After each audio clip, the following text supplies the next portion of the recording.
Does the colonizer have the right to exist on the land of the indigenous people? By now, I'm sure we've all seen the foolishness of white South African refugees escaping an imaginary genocide. I didn't come here for no foolishness. And we are all aware of the many actual genocides happening at this very moment and the perpetrators. When I was in South Africa, one of the most infuriating things was learning that the European 10% minority of the population held 90% of the wealth. That shit boiled my fucking blood. These are the Afrikaners who think you could just change the spelling and pronunciation and now you're African.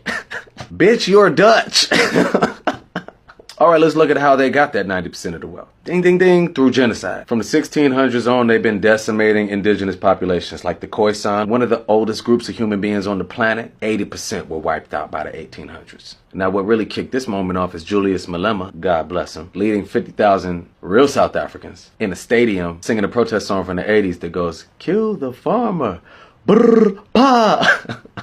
Niggas really mad because how hot the song was, I'm not gonna hold you. And yeah, they're incendiary lyrics, but the indigenous South Africans have never successfully killed the farmers in mass. But you know who has? The British actually had a cattle killing movement to starve the Xhosa people in the 1850s, where 40,000 died of famine. So who's really killing the farmers? Overarching point being hundreds of thousands of South African people have been killed and oppressed before, during, and after apartheid to steal their land and make those farms. So we come back around to the right to exist. What this becomes a question of is, do the colonizers have a right to exist? Does the United States have a right to exist? And I can never tell you they do. Just because the United States made up some shit called Manifest Destiny does not mean they had the right to wipe out the Native Americans through genocide and work the land with slave labor. Does it exist? Yes.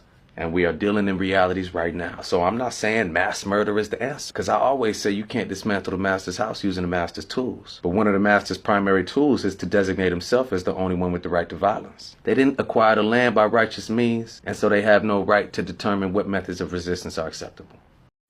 Is an introduction really necessary for someone we all know so well?